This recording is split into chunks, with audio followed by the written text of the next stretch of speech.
네, 시청자 여러분, 썰전 라이브 시작하도록 하겠습니다. 국민의힘 윤석열 후보와 이준석 대표의 갈등이 계속되고 있습니다. 그러면서 이준석 대표가 몇 달 전에 윤석열 대통령 되면 지구를 떠나겠다라는 발언까지 재조명되고 있는데요. 이 부분 살펴보도록 하고요. 비슷한 갈등은 민주당에도 있죠. 어제 서른 의원이 이 자리에서 했던 말, 일부 지지층이 만일 이재명 후보가 본선 후보가 되면 지지를 못할 것이다 라고 얘기했는데요. 그 부분도 다시 한번 살펴보도록 하겠습니다. 오늘 썰전 패널은 더불어민주당의 김영진 의원 그리고 국민의힘의 조혜진 의원이 나와서 준비하고 있습니다. 자, 오늘 뉴스 설계에서는 어떤 내용을 짚어보나요? 네, 여전히 아직 준비가 안 됐다라는 답변을 하고 있는 대선 주자 얘기 좀 해보겠습니다. 예, 오늘 명불허전 보수다에서 국민의힘 의원들을 만났던 후보죠? 그렇습니다. 최재형 후보입니다. 예. 알겠습니다. 조금 뒤에 살펴보도록 하고요. 영끌 인터뷰는요? 네, 신규 확진자가 결국엔 2,000명을 넘어섰습니다. 영국에서 이제 집계 대상을 확진자가 아니라 환자로 바꿔야 한다는 주장이 제기되기도 했는데요. 관련 내용을 전문가와 함께 짚어보도록 하겠습니다. 네, 썰전 라이브 본격적으로 시작합니다.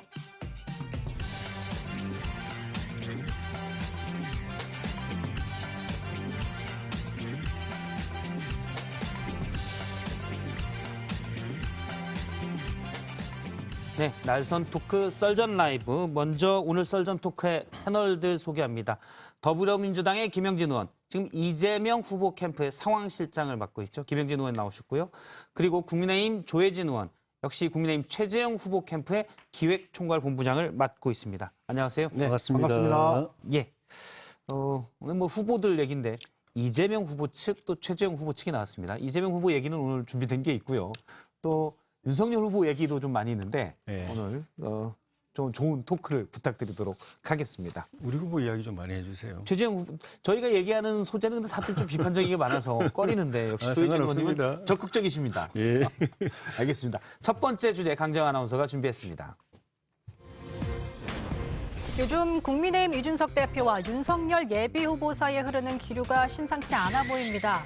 이미 예고된 갈등이었던 해석이 등장하며 근거들이 하나둘 제시되고 있는데요. 자, 우선 지난 3월 이 대표가 이런 말을 했다는 거죠. 너 이러다가 안철수 서울시장 되고 윤석열 대통령 되면 어떡하냐 이렇게 얘기하더라고. 지구를 떠야지. 이미 몇 달 된 지난 얘기지만 지구를 떠나겠다고 할 정도로 윤 후보를 싫어하는 게 아니냐는 추측이 나오고 있는 겁니다. 더군다나 요즘 양측의 신경전만 봐도요. 이 대표는 첫 경선 행사에 불참한 윤 후보를 두고 상징성 있는 첫 일정을 보이콧하고 한 게 후쿠시마 발언이냐며 아픈 곳을 찔렀고요. 윤 후보 캠프에선 당대표가 당 대선 주자에게 할 수 있는 말이냐라면서 발칵 뒤집혔다는 얘기도 있었습니다. 그리고 또 오늘 이 대표는 영화 라이언킹을 예로 들면서 후보들 옆에 하이에나가 아닌 착한 미어캣이 있었으면 좋겠다라고 말을 했습니다. 하이에나, 미어캣, 어류에 이어서 이젠 육지동물이 등장했습니다. 자, 이런 비유에 윤 후보 측은 또 어떤 입장을 내놓을까요?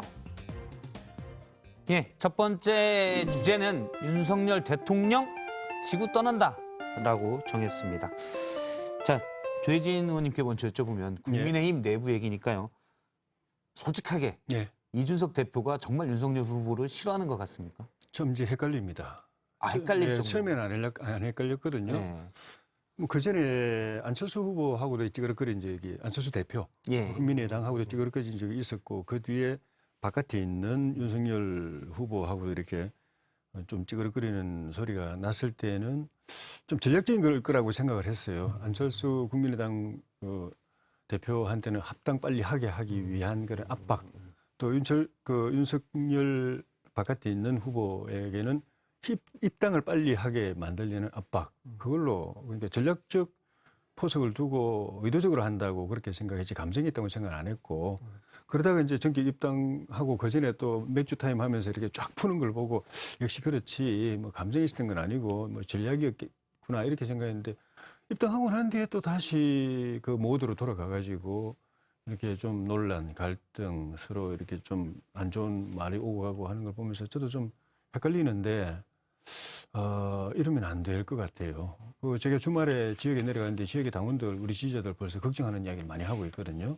정권교체 이러다가 잘 안 되는 거 아니냐. 똘똘 뭉쳐도 민주당에 될까 말까 한데 이렇게 하면은 곤란하다. 당대표에 대해서도 좀 걱정하고 우리 후보들도 좀 잘해줬으면 하는 그런 이야기들 많이. 예. 근데 이게 그런 게 있는 것 같아요. 그러니까 대선을 하다 보면 예. 리스크가 항상 발생하잖아요. 사실은 리스크의 핵심은 1등 후보, 2등 후보의 리스크가 나오면서 과연 정권을 창출할 것인가, 정권을 교체할 것인가, 여기에 대한 부분들이 있는데 가끔은 그 본류와는 다르게 당대표 리스크, 뭐 선거관리위원장 리스크, 경준위원장 리스크, 뭐 이런 부분들이 나타나더라고요. 현재 상황에서 아마 이준석 당대표는 사실은 히어로처럼 그 당대표가 지금 된 상황 아닙니까? 시어처럼. 히어로. 이른바 이제 이준석 열풍이 이준석 있었죠. 열풍이 있었기 때문에 당대표가 됐는데 자기가 무언가를 꽉 잡고서 그 그림을 세게 잡고서 전체 대선판을 그리고 그러면서 한번 해보겠다라는 생각이 강했던 것 같아요. 초창기에. 그러다 보니까 안철수 대표에 대한 메시지, 윤석열 외곽했던 메시지가 아마 그렇게 나왔지 않았나 생각하는데 실제로 정치라는 게 자기가 원하는 대로 되지 않는 거죠. 그로부터 오는 현재의 아노미 상태가 아닌가. 그래서 이준석 대표도 상당히 센터에 서고 싶어하는 그런 센 자존감이 좀 있는 거고 그에 따라서 윤석열 후보도 내가 그래도 야권 1등 후보인데 이렇게 대응하면 되나? 이런 좀 불만도 있는 거. 그것이 충돌 지점이라서 아마 조만간 계속 좀 더 격화될 수 있는 여지가 있다. 일단 이재명 캠프 잠깐만요. 입장에서 보면 윤석열 후보와 이준석 대표가 싸우면 좋죠. 저는 제가 보기에는 특별한 건 아니고요. 윤석열 후보와 최재형 후보가 경쟁을 하는 게 정상이죠. 최재형 후보 캠프 입장이 있기 때문에. 전 오판하면 안 된다고 생각이 드는 게 오세훈 후보가 압도적인 표차로 박영선 후보를 이기고 서울시장 됐잖아요. 그리고 이준석 후보도 압도적으로 당대표 됐고 예. 윤석열 후보도 그런 압도적인 여론의 지지가 있어가지고 아주 전격적으로 유력 후보로 이제 부상을 했고, 그런데 이게 다 오세훈 바람도 아니고 이준석 바람도 아니고 윤석열 바람도 아니에요. 바람이 물론 이제 그 오세훈 쪽으로 가는 데는 오세훈이 일정한 자격이 있기 때문에 여러 후보들이 있었는데 오세훈한테 간 이유는 있습니다. 그냥 뭐 갑자기 뭐 로또처럼 떨어진 건 아니고 바람이 여러 당내 대표 후보들이 있는데 그중에서 이준석한테는 간 데는 이유가 있습니다. 이준석이 준비가 된 또 개혁의 이 가성비가 높은 후보였기 때문에 있고 윤석열 후보도 마찬가지입니다. 그렇지만 그 바람은 자기들이 만들어낸 바람이 아니고 바람이 그분들을 선택한 거고 선택한 이유는 정권 교체하기 위한 겁니다. 정권 교체하기 위해서 전초전으로 서울시장 먹어야 되니까 한 사람에게 몰아준 거고 정권 교체하기 위해서 후보가 필요하니까 윤석열 후보를 띄운 거고 정권 교체하기 위해서 야당이 바뀌어야 되니까 이준석 야당이 획기적으로 개혁해야 되니까 이준석 후보를 선택해서 띄워준 겁니다. 그 정권 교체의 민심에서 이탈하는 순간에 그 바람은 금방 떠나버리고 그분들은 그렇게 되면 순간은 이 민심으로부터 버림받습니다. 그렇죠. 그러니까 제가 보기에는 그게 사실 정상인데 예. 인간의 마음이 갈 때예요. 이준석도 처음 대표가 되기 전에는 그런 마음이 없었던 것 같아요. 대표가 되면서 그 자기의 정치적 욕망과 미래에 대한 많은 생각, 그리고 과거 자기가 정치를 해왔던 사람들에 대한 여러 가지의 은혜와 보답, 이런 부분들이 복합적으로 작용해 나가면서 이 당대표라고 하는 부분들을 사실은 뭐 최고위원이나 이런 부분들을 멋지게 옆에서 그림을 만들어줬지만 자기가 스스로 결정하고 판단한 적은 없었거든요. 그 중책을 맡다 보니까 마치 그것이 토론 배틀을 하면서 누군가를 이기는 것처럼 당대표의 역할을 현재 생각하고 있는 게 아닌가. 그런 생각이 많이 들더라고요. 그러니까 좀 가벼워 보이는 거죠. 사실은 다양한 당내 후보자들을 잘 정리해서 원칙을 가지고 공정하게 이끌어 나가는 당대표의 원칙으로부터 제가 보기에는 토론 배틀의 당사자, 대권 후보의 당사자 된 것처럼 현재 액션을 하고 있기 때문에 이 갈등은 제가 보기엔 계속 이어질 수밖에 없는 조건이다. 근데 이준석 대표가 사실 예전에 2012년에 박근혜 비대위원일 때도 그렇죠. 사실 당시 유력 대선 주자인 박근혜 비대위원장에게도 할 말 다 했거든요.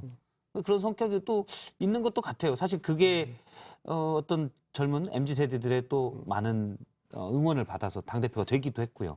어떻게 보면 동전 앞뒷면 같은 거 아닌가라는 생각이 그게 들고요. 이제 그 시기에 그 상황에서 맞는 특장점이죠. 네. 장기죠. 그건 힘을 발휘하죠. 그 시기에는 역할이 있는 거고. 그 시기는 그런데 양념이었죠. 지금 당 대표거든요. 양념이었죠. 당 대표는 당의 대표고 리더고 지도자고 책임자고 당을 아울러 가야 되고 외연을 더 넓혀야 되고 당에 갈등이 있으면은 자기가 나서서 중재하고 조정해서 풀어줘야 되고 시너지를 만들어내야 됩니다. 예.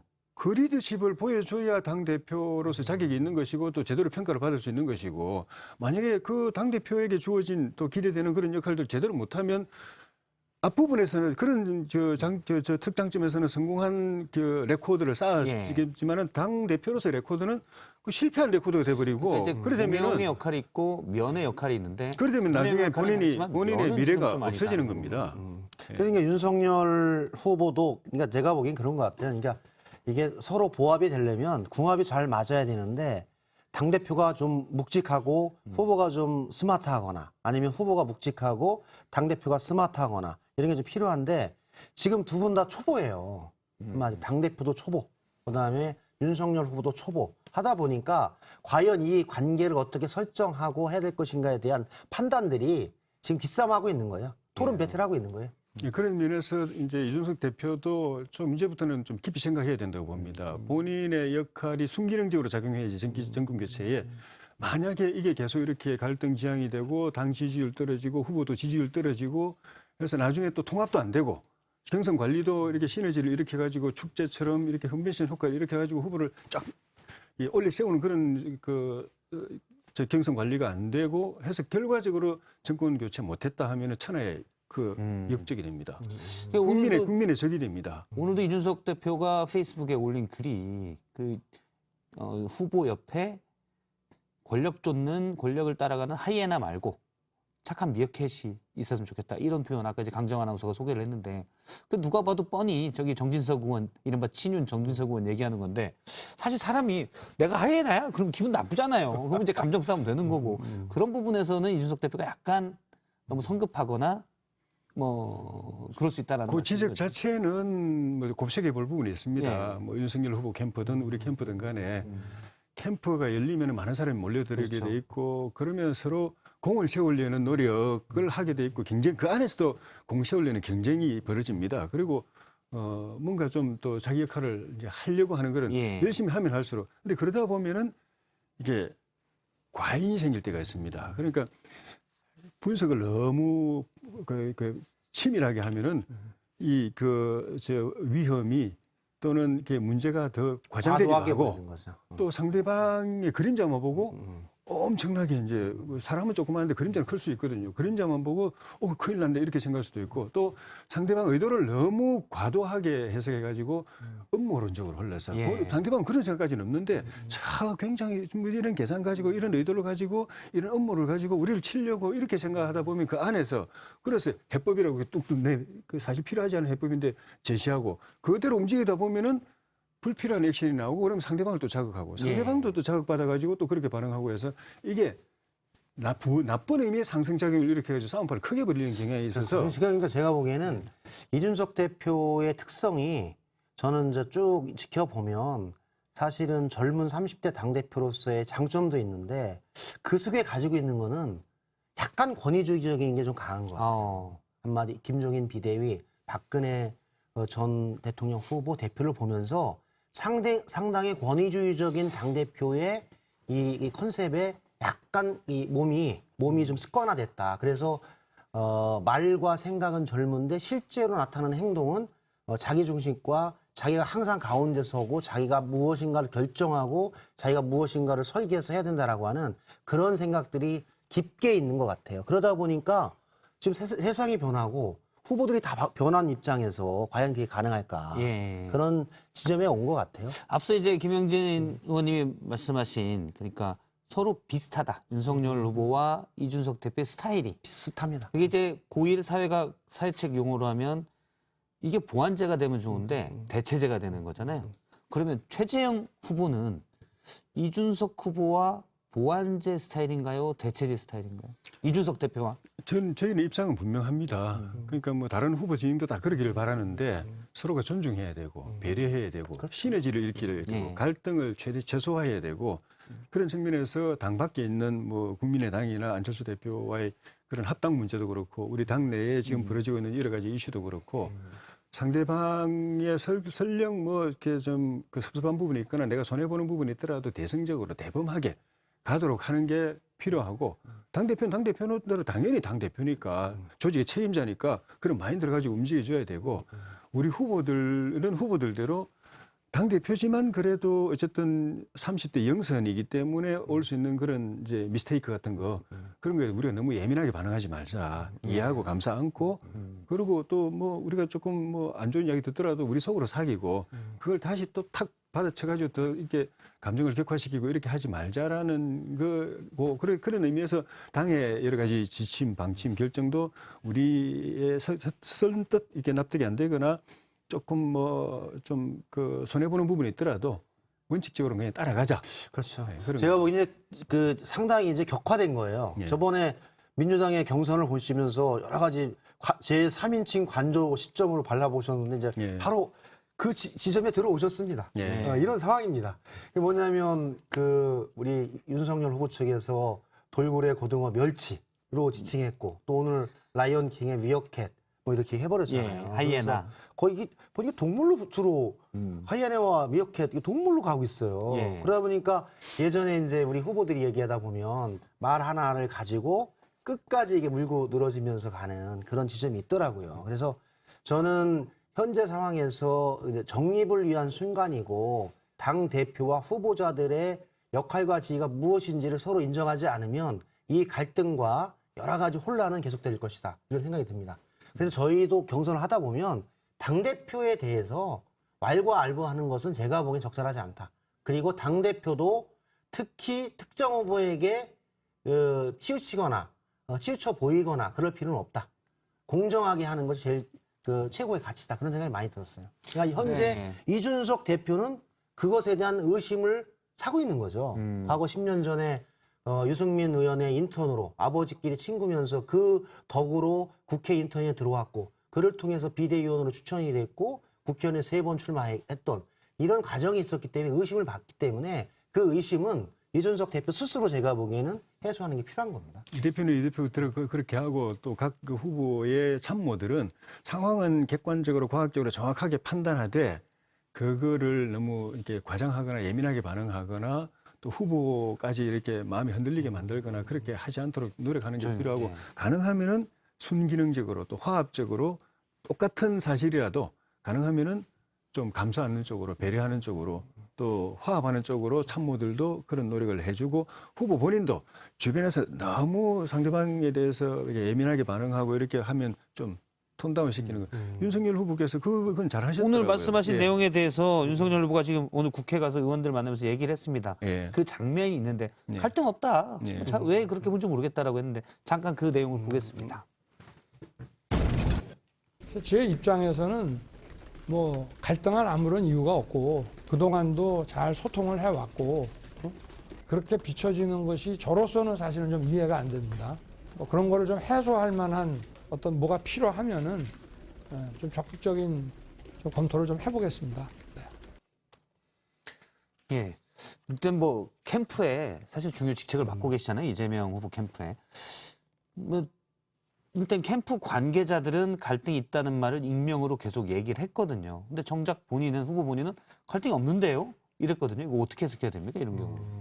뭐 사실은 정치적 언어 아닙니까? 그러니까 후보 본인이 갈등이 있다고 얘기할 수는 없기 때문에. 왜냐하면 내부적인 갈등은 나오는 객관적인 사실이 있기 때문에 그것이 없다라고 볼 수는 없는데 후보 입장에서 보면 그것이 전체 판을 흔들 수 있는 정도의 중요한 갈등은 아니다. 이렇게 그 정도로 제가 보기에는 윤석열 후보나 최재형 후보께서 말씀하시는 게 아닌가 그렇게 봐요. 뭐 윤석열 후보라고 그렇게 갈등을 일으켜서 본인이 얻을 게 별로 없잖아요. 그렇죠. 솔직하게 얘기하면. 근데 전략이라면 그럴 수도 있습니다. 나는 A라고 발언하고 참모들 B라고 발언하고 역할 분담에 의해서 전략적으로 하는 건 괜찮은데 그렇지 않은데 이렇게 서로 윽박자고 나는 거는 그거는 미스이기 때문에 그 입장을 통일시키는 게 필요하고 뭐 필요하면 또 다른 검토도 해보겠다고 하셨는데 우리 저기 이준석 대표하고 맥주 타임 한번 더 하시면 어떨까 싶기도 하고. 사실 뭐 그때는 참모들도 같이 참석해서 안 되면 6시 이후에는 3인 금지기 때문에. 두 명. 예. 낮술을 해야 되나요? 낮에 근데 또 술 먹는다고 누가 뭐라고 할 수 있기 때문에 참 위험해요. 요즘 뭐 음주는 안 됩니다. 예. 예, 음주는 좀 위험하고요. 예. 그 토론은 예. 윤석열 후보는 뭐 공식적으로 온다면 예. 그러니까 당 경선이 시작하기 전에 예. 경선 준비해서 준비하는 토론에 대해서 뭐 긍정적으로 검토할 수 있다라고 했는데 예. 이전에 캠프 입장은 좀 부정적이었거든요. 윤석열 어떻게- 후보 예, 쪽에서. 윤석열 후보 쪽에서. 예, 그랬던 것 같은데 사실 옛날에는 앞서가는 후보는 이제 자기 몸 관리, 이렇게 체중 관리를 하기 위해서 예. 군소 후보들 또 경쟁 후보들하고 잘 안 어울리려고 하려고 하는 그래서 대표적으로 TV 토론을 피하고 이런 게 있었고 그거는 이야기 되는 부분이 있었는데 요즘 세상이 바뀌었어요. 내가 조금 앞서간다고 해서 그런 식으로 하면은 바로 나쁜 이야기 듣게 되고 예. 그리고 공정에 지금 화두인 이 공정의 화두에도 안 맞고 그래서 본인이 약간 모든 걸 다 이득을 볼 수는 없어요. 이득을 크게 보는 반면에 손해는 작게 보는 게 그게 전략인 거지 일체 나는 손해보는 짓은 안 하겠어 이렇게 하면 크게 손해보게 되기 때문에 그거는 예, 같이 해주시는 게 맞고 그런 최재형 후보 측면에서 측은 저희도 토론에 적극적으로 참석할 예정인가요? 예, 일단 공식적인 이제 그 면. 공문을 받아보고 판단할 일이지만은 공식적인 답변을 요구받은 게 없기 근데 때문에 오늘도 그 명불허전 보수다에 만나셔가지고 최재형 후보가 예. 얘기하다가 이제 질문에 그런 게 있잖아요. 그러니까 대답 중에 음, 국민의 삶을 왜 정부가 책임지냐, 예. 국가가 책임지냐, 국민이 책임지는 거다. 예. 맥락으로는 어떻게 될지 모르겠는데 사실 듣고 보면 뭐 정부가 세금 받아서 사는 게 국민의 삶을 책임져야지. 왜 국민 보고 직접 책임지라고 하냐. 하태경 의원의 얘기입니다. 반발이 있었거든요. 근데 이런 말실수나 이런 거 보면 최재형 후보도 그렇게 준비가 안 된 건 아니냐 지적이 나오는데. 실수라고 하시면 안 됩니다. 예. 실수가 아닌가요? 그 뒤에 발언이 있었거든요. 예. 국가의 기능은 뒤처진 분들 또 말하는 그 약자, 어려운 분들을 집중적으로 책임져 줘야 된다. 그게 핵심입니다. 근데 우리 정부 뭐 다른 사회주의 국가도 그렇지만은 온 국민을 다 책임져 준다고 하면서 우리도 보면은 정작 가만 놔둬도 그러니까 국가의 정부의 기본 철학은 잘 사는 사람, 스스로 잘 사는 사람들에 대해서는 그냥 놔둬라. 놔두어도 잘 사는 거기 때문에 간섭하고 통제하지 않으면 된다. 그 대신에 정부가 더 힘을 기울여야 될 거는 못 따라가는 분, 경쟁에 처진 분, 약자들 이런 사람들 도와주는 데에 집중해야 된다. 근데 똑같이 전체를 다 책임진다고 하면서 약자들에게 돌아갈 목까지 강자들에게 주고 또 강자들은 놔두면 잘 할 텐데 책임진다고 그러면서 오히려 간섭하고 통제하고 그건 안 된다. 그 뜻입니다. 제가 보니 그게 저번에 윤석열 후보가 그러니까 프리드먼을 얘기하면서 부정식품을 돈 없는 사람은 먹을 수 있도록 해야 된다라는 이 개념과 이 국가가 다 책임지느냐 이 얘기는 사실 비슷한 흐름입니다. 그러니까 한마디로 말씀하셨듯이 국가의 역할을 어디까지 할 것인가에 대한 판단에 있어서 약간의 차이가 좀 있는 것 같아요. 우리 민주당 같은 경우에는 명확하게 국가의 책임에 대한 부분들을 명확히 하면서 그것이 재산이 많고 적음이나 아니면 지위가 높고 낮음이 아니라 그에 맞는 역할에 따른 국가의 책임이 분별되는 거지 마치 잘 살거나 가지고 있는 사람들에 대한 국가 책임이 없다라고 얘기하는 것도 논리적으로 모순이다. 그런데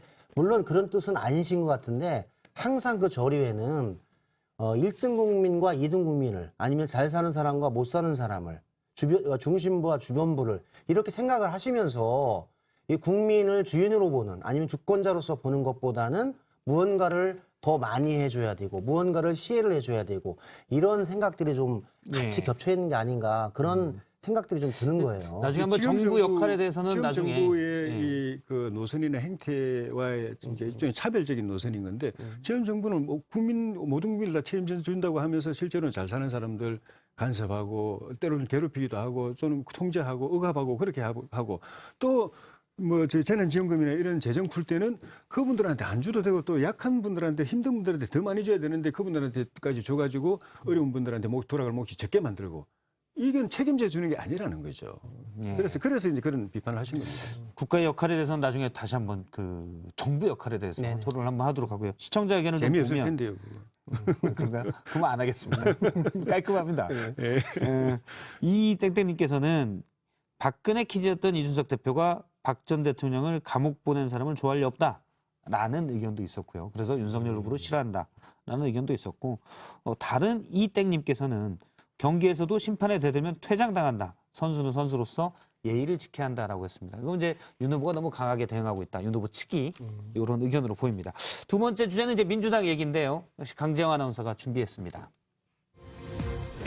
명락대전의 당사자들은 네거티브 휴전을 선언했지만 민주당 내 치고받기는 여전합니다. 이낙연 캠프의 서른 의원이 이런 말을 했습니다.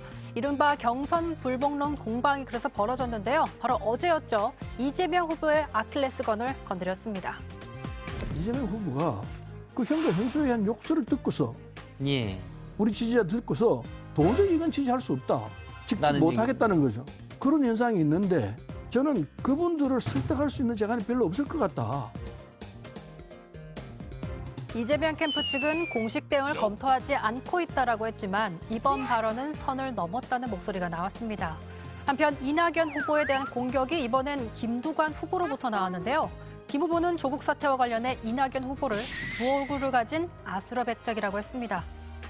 최근에 열림공감 TV에서 재성애가 이제 2020년 12월에 측근과 통화해서 이낙연은 조국을 친 사람이다. 이낙연이는 나한테 고맙다고 연락한 사람이라고 녹취를 공개를 했잖아요. 자, 이에 대해서 이낙연 캠프에서는 금도를 넘지 말라며 경고했습니다. 민주당 지도부는 난감해진 상황, 민심은 하루아침에도 달라진다며 네거티브 자제를 당부했는데요. 공방이 사라질지는 미지수입니다. 예, 두 번째 주제는 서른. 이재명은 안 돼로 정했습니다. 서른 의원이 어제 저희 인터뷰에서 했던 말인데 사실 시청자분들에게 한 가지 말씀드리면 이낙연 캠프에 가장 강한 서른 의원이 나왔기 때문에 저는 이제 반박하는 나름 이제 이재명 캠프 입장으로 질문했더니 왜 사회자가 자꾸 이재명 후보 편을 드냐라고 그러더라고요. 금요일 날은 이재명 캠프에 안민석 의원이 나올 예정이거든요. 그때는 제가 또 이낙연 캠프 입장에서 반박을 하겠습니다. 아무래도 한 명만 나올 땐 그래야 되지 않겠습니까? 맞습니다. 좋은 방식입니다. 예, 알겠습니다. 일단 이재명 캠프의 상황실장이시잖아요. 제가 듣기로 어제 서른 의원의 저 발언에 대해서 특히 민주당 지지층 중 31% 정도는 여론조사상 이재명 후보가 본선 후보가 되면 지지하지 않겠다는 얘기를 강조하셨을 때 그 이유에 대해서도 강조했을 때 여기에 대해서 대응하지 말라라고 상황실장님이 전문을 보내셨다고요. 캠프에. 네. 뭐냐면 그 당내 선거가 더 네거티브로 가게 되면 뭐 여야가 비슷한데 그 국민들 보시기에 또 민주당을 지지하는 분이 보시기에 정말 적절하지 않다. 너희들 스탑. 그러지 않으면 너희들 지지를 철회하겠다라는 메시지가 강했습니다. 그래서 일요일 날 이재명 후보가 직접 특별 기자회견을 통해서 네거티브 금지 선언을 했기 때문에 그것을 따르는 게 맞다라고 봤습니다. 두 번째는 서른 의원의 그 발언은 제가 보기에는 여론조사를 소환을 했는데 사실 여론조사는 수없이 많은 여론조사를 하는 건데 사실 그 중에 하나만 끄집어내서 10번 정도를 했는데 그중에 하나의 여론조사를 끄집어내서 몇 프로가 이재명 후보가 대통령이 됐을 때 지지하지 않는다. 이건 제가 보기에는 여론조사에서 가장 금지하는 분석에서 금지하는 편향의 오류를 범했다라고 보거든요.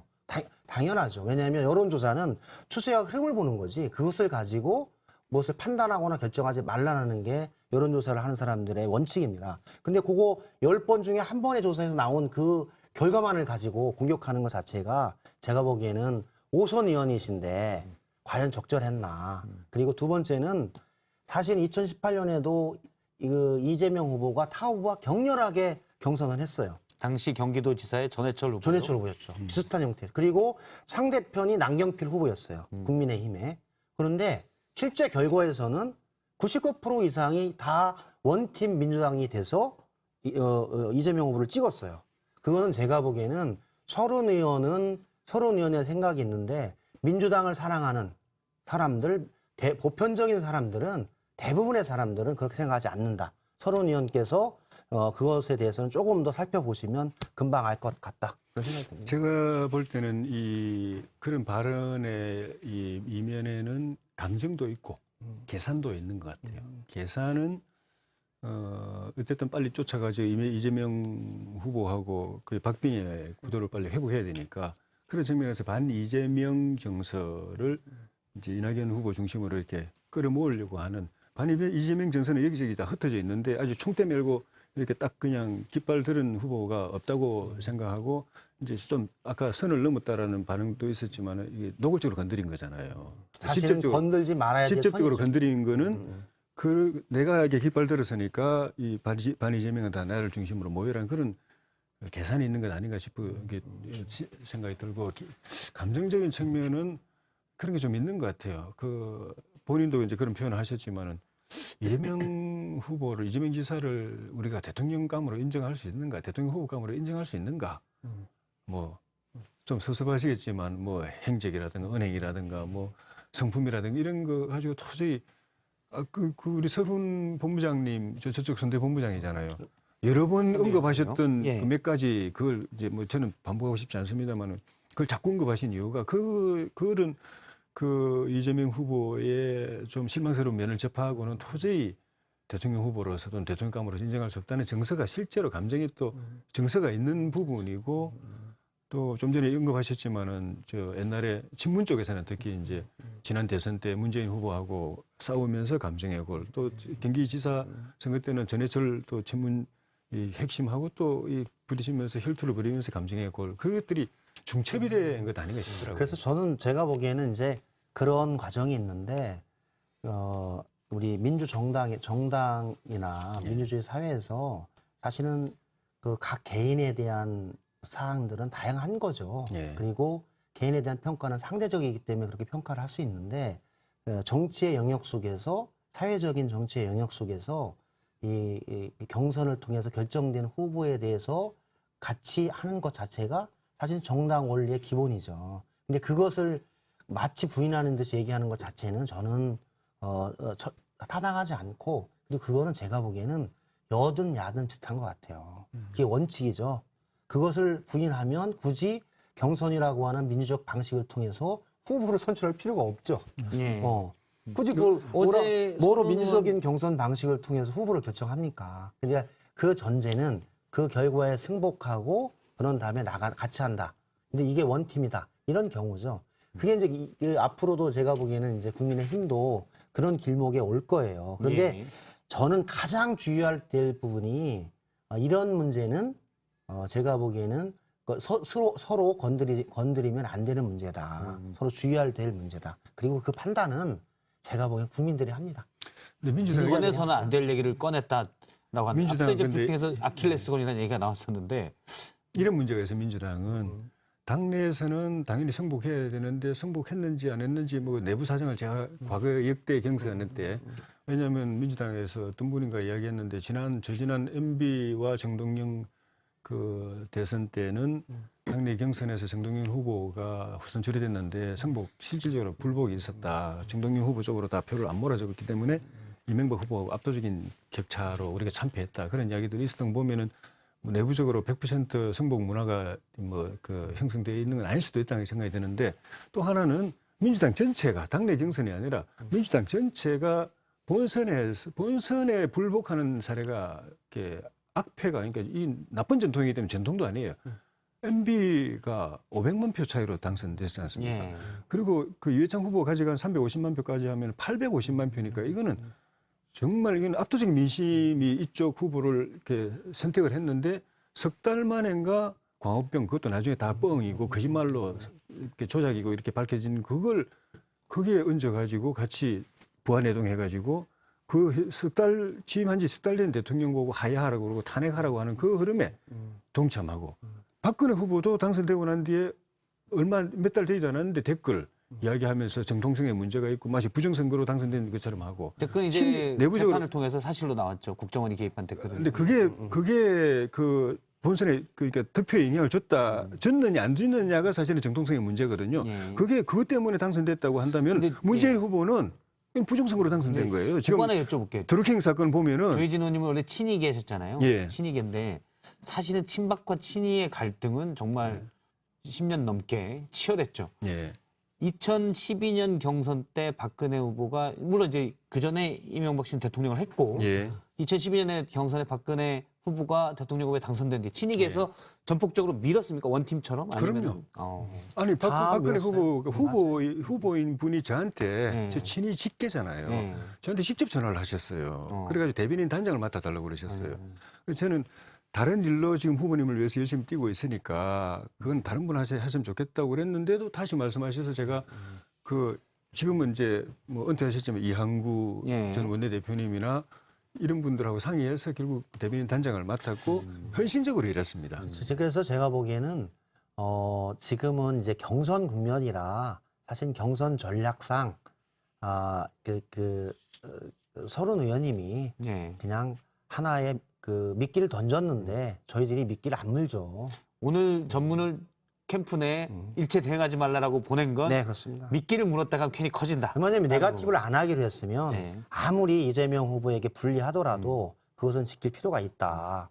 아니 잉크도 말하기 전에 그것을 깨버리면 그건 약속이 아니잖아요. 그래서 오늘 일절 대응하지 않는다. 비록 손해가 있더라도. 그러나 국민들께서는 내가 보기에는 네거티브를 지속적으로 하는 후보를 싫어하지. 민주당 선거인단도 그런 후보 측을 싫어하지. 그것을 인내하고 같이 원팀으로 이겨보자라고 하는 이재명 후보를 싫어하지는 않을 거예요. 제가 거기에 대응하는 입장으로 어제 서른 의원님 발언이 좀 센 편이어서 금요일 날 이재명 캠프의 안민석 의원님을 인터뷰가 예정이 되는데 안민석 의원님은 미끼를 물 것 같은데요. 그 전문을 청와대에도 좀 보내주세요. 네, 의원님. 그 전문을 청와대에도 좀 보내주세요. 안민석 의원이 우리 최재형 후보 좀 말도 안 되는 그런 네거티브성 기사를 가지고 인용해가지고 최재형 후보를 친일파의 후손처럼 이렇게 이야기하는 바람에 우리가 그냥 대응을 했는데 청와대에 그렇다면 문재인 대통령도 부친도 친일 논란에서 자유로울 수 없다. 친일이라고도 안 했어요. 친일 논란에서 자유로울 수 없다고 그랬는데 우리 공보팀에서 우리 후보가 이야기한 것도 아니고 공보팀에서 이야기했는데 덥석 청와대 대변인이 그걸 갖다가 반박하는 바람에 강한 유감 큰 사건 됐어요. 그래서 지침 좀 보내주세요. 그쪽 전문 좀. 약간 저희들이 이제 대선을 하면서 물론 대통령 야당이니까 비판할 수 있는데 거기까지 하는 거는 좀 선을 넘었다라는 측면에서 청와대 아마 대변인실에서 얘기한 것 같아요. 더 논란이 되는 거는 적절하지 않은 것 같아요. 금요일 날 안민석 의원님이 나오시니까 조혜진 의원님이 포스트잇에 전할 말씀 써주시면 제가 안민석 의원한테 전달을 하겠습니다. 저한테 대면시키면 됩니다. 친구라서 맛보기를 못해요. 어제 이제 우리 서른 의원님도 말씀하셨는데 음주운전 문제도 분명히 8월 5일 날 다 100만 원 미만까지 해서 범죄 경력 조회서로 다 공개해서 언론에 다 공개돼서 알고 있는 사실인데 그럼에도 불구하고 또 동일한 말씀을 한 2주 전 말씀을 하시는 것도 저는 오선 의원님으로서 과연 적정하셨는가라는 의문이 많이 들었어요. 그러니까 그 얘기죠. 어제 서른 사실에 의원님은 근거해서 비판하고 자질과 정책을 검증해 나가는 거는 100% 환영한다. 그러나 그렇지 않은 거는 좀 이제 절제하고 네거티브는 하지 말자. 그 취지에 좀 맞췄으면 좋겠다는 생각이. 어제 서른 의원님은 음주운전 2회 이상의 가능성을 언급하면서 제가 이제 범죄 경력 조회소로 그거를 증명을 했다고 하던데요라고 하니까 100만 원 이하는 안 나오는 것으로 알고 있습니다라고 얘기를 했거든요. 근데 지금 김영진 의원님 말씀은 100만 원 이하도 나오는 걸 보여줬다는 말씀이신 다 거죠? 공개했고 언론에도 해서 언론에도 공개가 됐죠. 그래서 저는 100만 원 이하는 없었다는 거 아닙니까? 있죠. 그러면 두 분이 그 조회소에 100만 원 이하의 다른 게 있는 거. 공직선거법 관련한 사안이 50만 원짜리가 있었죠. 그러니까 100만 원 이하도 다 공개된 거죠. 그래서 그거 다 알고 있는데 계속 그거를 똑같은 말을 반복하시니까 적절하지 다른 않다. 사람이 더 무서워요. 100만 원 이하의 벌금까지 다 봤더니 음주운전은 딱 한 번밖에 없었는데 두 번 아니냐고 알면서도 계속하는 건 서른 의원님이 그때 일을 기억을 못 하시는지 며칠 전인데 또는 의도적이라고 보시는 거죠? 아니면 관련 정보를 전달을 못 받았다든지. 양심에 맡겨야죠. 알겠습니다. 제가 거기에 판단하면 또 네거티브가 될 것 같습니다. 세 번째 얘기를 잠깐 해보도록 하겠습니다. 이건 또 국민의힘에 관련된 얘기인데요. 안철수 국민의당 대표 얘기입니다. 대선에 설마 나오겠냐라고 했는데 국민의당에서는 나올 수 있다라는 얘기가 나왔었거든요. 오늘 권은희 의원의 얘기인데 들어보겠습니다.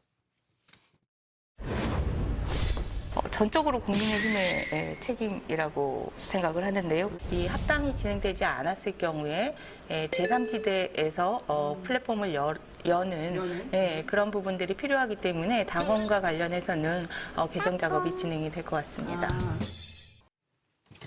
예, 세 번째 주제 짧게 볼 텐데요. 안철수 대선 나온다? 물음표로 정했습니다. 어떻습니까? 조혜진 의원님이 보시기엔 나올 것 같습니까? 지금 원래 당원상, 국민의당 당원상 못 나오게 돼 있는데 당원을 바꿔서 나오겠다는 거 아닌가요? 그렇게 해석될 수 있는 발언이죠. 지금까지는 우리 이준석 후보가 저쪽에다가 이제 합당을 압박했듯이 저쪽에서도 우리한테 다소 좀 강한 주장을 할 때는 이 합당 과정에서 이렇게 밀당이라고 생각을 했는데 점점 분위기가 이상하더니 이제 저 발언 정도 되면은 합당의 조건을 둘러싼 협상의 밀당이 아니고 그 다음에 나중에 보자.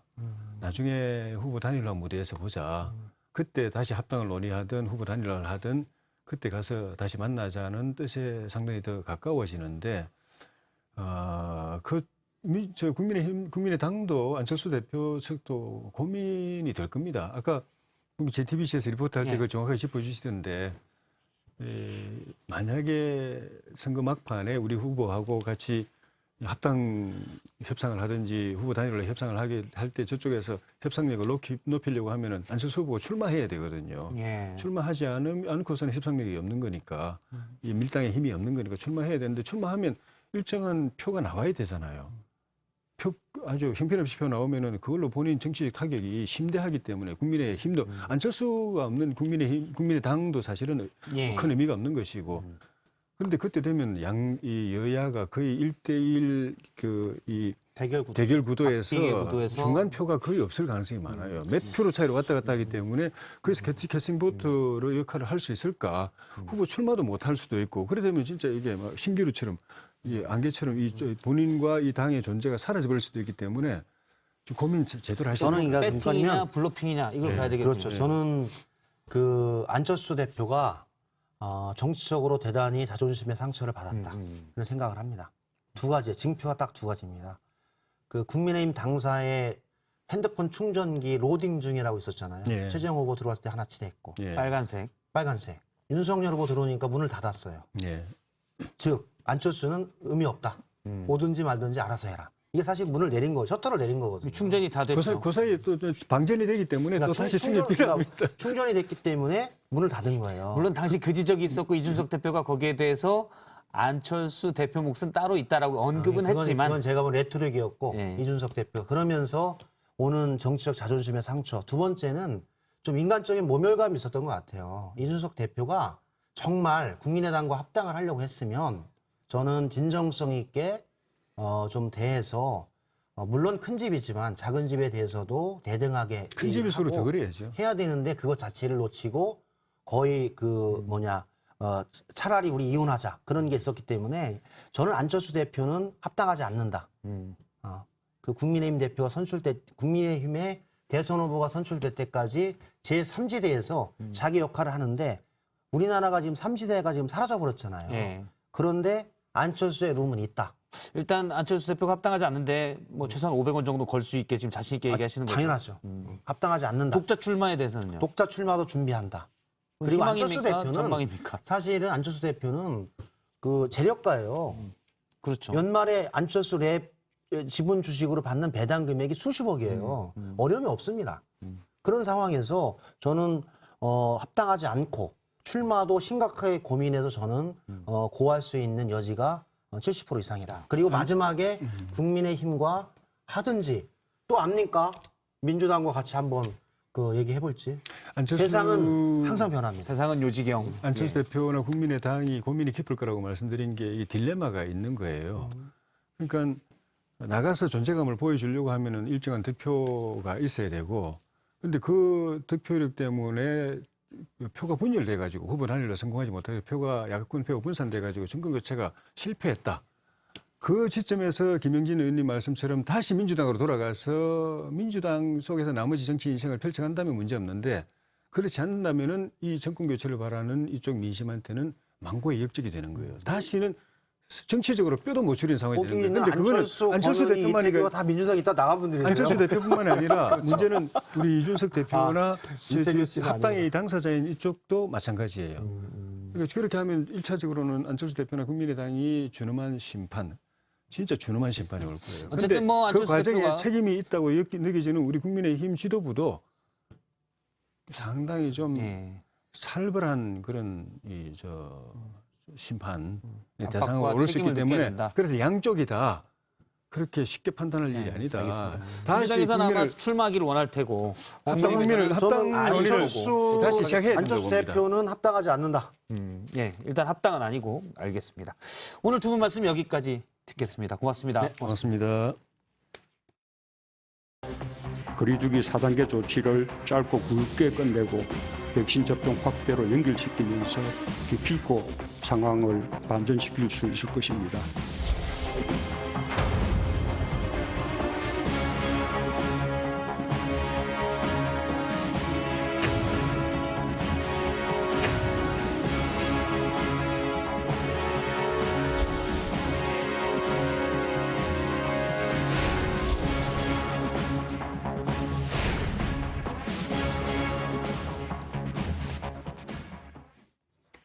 네, 코로나19 신규 확진자가 결국 2,000명을 넘어섰습니다. 처음 있는 일인데요. 정부는 새로운 고비에 들어섰다고 진단했고 델타 변이의 전파가 갈수록 거세지고 있는 상황에 휴가철까지 겹쳐서 확산세가 정말 당분간은 꺾이지 않을 것 같습니다. 관련해서 천은미 이대 목동병원 호흡기 내과 교수와 함께 얘기 나눠보겠습니다. 자, 오늘 확진자 2,223명, 지난주부터 2,000명 넘을 거다 계속해서 이제 주장을 하시고 또 예측을 하셨습니다. 오늘 최대치는 그냥 당연한 결과라고 저희가 봐야 될까요? 네. 델타 변이가 국내에 들어온 이후에 저는 해외에 영국이나 이스라엘 사례를 좀 유심히 살펴봤습니다. 그러니 거의 그 확산세가 한 달 이내에 수천 명에 달하는 걸 봤고 국내에도 이게 델타가 우세종이 되는 상황이 되면 분명히 증가할 거라고 생각을 했습니다. 특히 7월 말부터 휴가가 겹치면서 확산세가 증가하기 시작했고 지난 주말에 토요일 검사 건수 확진자가 1,700명을 넘으면서 이번 주는 분명히 2,000명이 넘게 걸 예측을 할 수 있었습니다. 특히나 우려스러운 것은 확진자 수뿐 아니라 임시 선별 검사 수의 확진자 수, 즉 수면 감염자가 일주 전에 비해서 200명 이상 증가를 했기 때문에 앞으로는 그 확진자의 증가세가 더 가파를 수 있다는 그런 우려가 있고 비수도권에서 확진자 수가 증가했지만 그 확진자의 여파가 수도권에까지 지금 들어와 있기 때문에 앞으로는 전국적으로 확진자가 더 증가할 것으로 생각합니다. 그러니까 말씀을 들어보면 이제 확산세가 꺾이지 않고 오히려 더 가파르게 증가할 추세가 좀 보이기도 하는데 그러니까 델타 변이가 이미 이제 우세종이 돼버린 거잖아요. 자, 그러면 이제 4차 유행이 아직 정점이 아직 오지 않았다는 얘기도 있는데 확진자가 얼마나 더 많아질까요? 확진자 수를 예측하기 매우 어렵습니다. 지금 이스라엘 같이 예방접종이 70% 이상 된 경우에도 우리가 비접종자를 통한 감염이 결국은 접종을 한 돌파 감염 사례까지 50% 가까이 증가를 한 거고 네. 미국 같은 경우도 접종률이 50%가 넘었지만 1월과 유사할 정도로 확진자가 증가하고 있습니다. 그만큼 델타가 기존의 바이러스에 비해서 3배 이상 전파력이 강하니까 3배 이상 확진자를 증가시킬 수 있다는 사례가 되겠습니다. 국내는 아직까지 델타 변이에 적합하게 거리두기가 재편이 안 됐기 때문에 현 상태의 거리두기로는 앞으로도 확진자가 증가할 수밖에 없다고 생각합니다. 그러니까 지금 사실 4단계 강화된 거리두기가 2주가 됐고 또 2주를 연장한 상태잖아요. 네. 근데 확산세가 꺾이지 않는 걸 보니까 말씀하신 대로 지금 거리두기 지금 현재 체제로는 실패했다고 볼 수 있을 것 같은데 그렇다면 델타 변이에 맞는 거리두기 재편은 어떻게 이루어져야 될까요? 네, 지금 수도권에 가장 감염이 많이 되는 사례가 직장입니다. 왜냐하면 오랜 시간 같이 있다 보니까 감염이 되는 거고 그 감염 사례가 결국 가정이나 다른 다중 이용시설로 퍼지고 있거든요. 네. 그렇다면 우리가 직장에서의 감염을 차단하는 것이 가장 중요한데 지금 재택근무는 권고사항이기 때문에 아직 많이 시행이 되지 않고 있습니다. 그러면 정부가 좀 더 효과적인 재택근무 사항을 조금 만들어야 될 것 같고요. 두 번째로는 다중이용시설에 계신 종사자를 통한 감염이 많이 되고 있습니다. 이런 분들에 대해서는 최소 인력을 근무를 하게 하고 근무자에 대해서는 주기적으로 일주일에 한 번씩 PCR 검사든 자가검사 키트 같은 경우는 정부에서 지원을 해서 검사를 하게 하면 한 명이라도 확진자가 나올 때 우리가 더 이상의 확산을 방지할 수 있습니다. 그러니까 완전히 감염 차단을 할 수는 없지만 초기에 확진을 해서 초기에 격리하는 것이 사실은 코로나19의 가장 효과적인 방역이라고 생각합니다. 근데 지금 백신 접종률이 높은 이스라엘, 영국뿐 아니라 전 세계 지금 사망자, 확진자 다시 막 급증하고 있는 추세거든요. 그러니까 우리나라에선 지금 뭐 70% 접종을 해서 9월 안까지 뭔가 막아보겠다는 그런 모습인 것 같은데 집단 면역 달성은 약간 가능할까? 이런 생각이 점점 들거든요. 네, 집단 면역이란 용어는 이제는 더 이상 적합하지 않다고 생각합니다.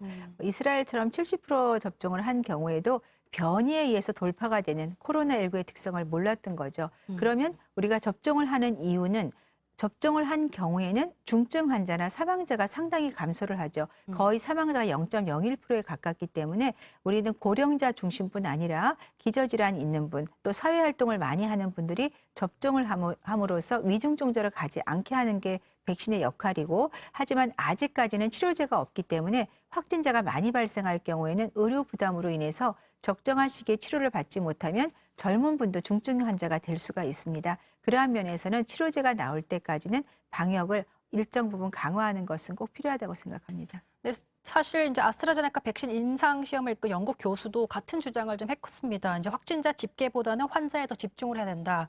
집단 면역을 달성할 수 없는 개념이다 이런 얘기를 했었거든요.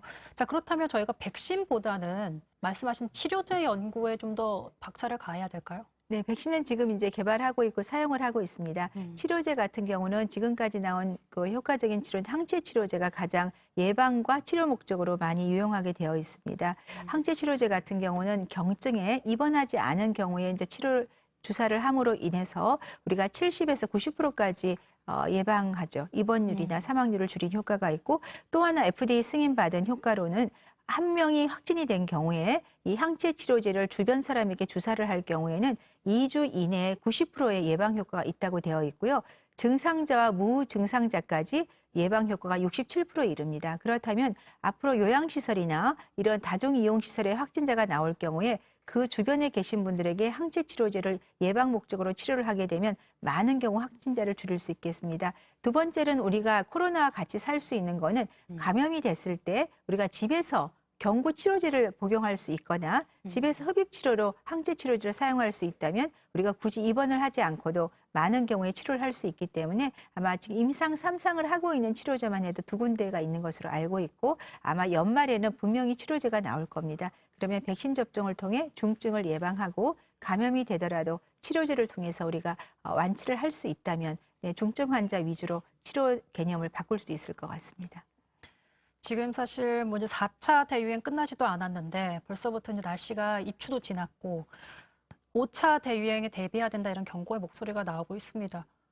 저희가 어떻게 대비를 더 해야 될지 약간 막막하기도 한데요. 네, 우선 그 델타 변이 같이 무서운 전파력뿐 아니라 입원율이 거의 2배에서 2.6배까지 높은 이런 변이를 맞이하다 보니 백신에 의한 돌파 감염 사례가 생기고, 세계적으로 이제 더 강력한 변이, 람다 변이도 지금 굉장히 문제가 되지만 아마 저도 더 강력한 변이, 전파력도 빠르지만 중증도도 높은 변이가 나올 것으로 저는 추측을 합니다. 그렇다면 그러한 변이에 대처를 하기 위해서 지금 우리가 어떻게 해야 될지 굉장히 좀 어려운 상황이거든요. 그러면 우리가 할 수 있는 것은 지금 방역 체계를 강구하면서 백신 접종률을 끌어올리고, 그리고 그 사이에 치료제 개발을 하고, 그것이 저는 방법이라고 생각합니다. 네, 백신 공급 관련해서도 좀 희소식이 들렸으면 좋겠습니다. 네, 지금까지 천은미 이대목동병원 호흡기 내과 교수와 얘기 나눠봤습니다. 고맙습니다. 네, 이 시각 주요 뉴스 알아보겠습니다. 조국 전 법무부 장관의 배우자 정경심 동양대 교수가 2심에서도 징역 4년을 선고받았습니다. 재판부는 딸 조 씨의 경력 확인서가 허위라는 원심을 유지한다며 정 교수의 입시 비리 관련 혐의를 모두 유죄로 판단했습니다. 김명수 대법원장이 새 대법관 후보로 오경미, 광주고법 전주재판부 고법판사의 임명을 제청했습니다. 문 대통령이 오 판사에 대한 임명 동의안을 국회에 제출하면 인사청문회와 본회의 표결을 거치게 됩니다. 리오넬 메시가 파리 생제르맹과 계약을 체결했습니다. 계약 기간 2년에 1년 연장 옵션이 포함됐고 새 등번호는 30번인데요. 축구계는 도합 득점이 1257골인 메시, 네이마르, 은바페 세 선수의 조합에 기대를 드러내고 있습니다.